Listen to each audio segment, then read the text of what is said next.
The man on trial for the murder of Kate Steinle continues this week. He's another monster, by the way. She was gunned down on a San Francisco pier while walking with her father. Now, this heinous crime may have never happened if the laws were simply followed. Jose Inez Garcia Zarate was a convicted felon and had been deported 7 times. He should have never been on that pier that day. It brings to light an important issue, the illegal immigration problem, and the cities and leaders who protect these criminals time and time again. They, in some respects, are responsible for the murder of Kate Steinle. Alex Kincaid, an attorney, joins me now to talk more about this. Alex, it's great to have you on the program. Good morning, Grant. So the Kate Steinle trial still underway. What do you make of this killer? Well, you know, his attorneys are certainly exemplifying the tactic of blaming anything and everything and making counter accusations, including, let's say this firearm just went off. I hope the prosecution does an excellent job of bringing these jurors back to reality, because what do I make of this killer?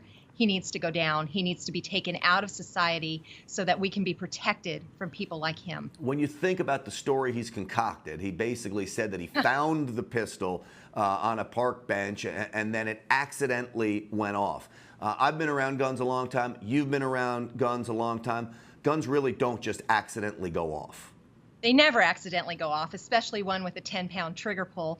I suppose if the hammer was cocked on this gun that the defense attorneys are touting as not having a safety, but if the hammer's actually pulled back, then we're looking at 4.4 pound trigger pull. It didn't just go off. And it's the prosecution's job to get that point across to that California jury that probably isn't very liking guns to begin with. Yeah. Well, you and I have talked about immigration a lot on this program. Look, this guy never even should have been in San Francisco. He never should have been in America, deported 7 times, sneaks back into the country over and over again, and he basically was let free without law enforcement even telling ICE they were letting him go. Exactly. There was a federal warrant. The prosecution dismissed his case that he was being held on and just let him walk out. And the next thing we know, we have someone whose life is taken. And I think, you know, Grant, this case so shows us what's going to happen more and more if we have sanctuary cities and sanctuary states and people who are defying federal law and the laws that are designed to protect us in this country. This is exactly what is going to happen. You know, Alex, we talk about just enforcing the laws on the books. That's all this is really about. Sanctuary cities only exist because the leaders there don't want to enforce the law. That's what makes them sanctuary cities. When something like this happens, how are they not waking up to the fact that they're putting people in danger? Because they're not seeing reality. It's just like the people in this case who are suggesting that this gun just went off. Anyone who believes that doesn't want to live in reality. And these laws are here to protect us. The Constitution is here to protect us. The Second Amendment protects us. And people just don't want to see that. They want to blame others. They want to blame the gun. They want to take guns away from people. And that's all they really see. And they're seeing this case as, oh, this poor person was homeless. And why couldn't the gun have just gone off? Because the gun is so evil. That's what guns do.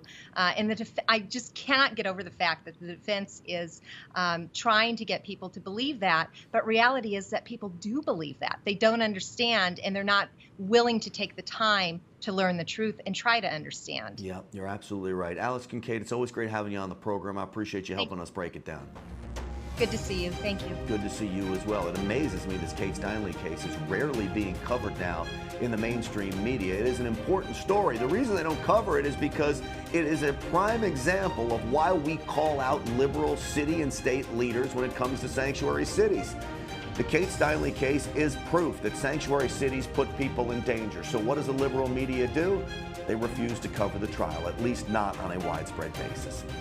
Chuck Holton will join me at the top of the hour. He was at some of these Antifa protests. He was in New York City over the weekend.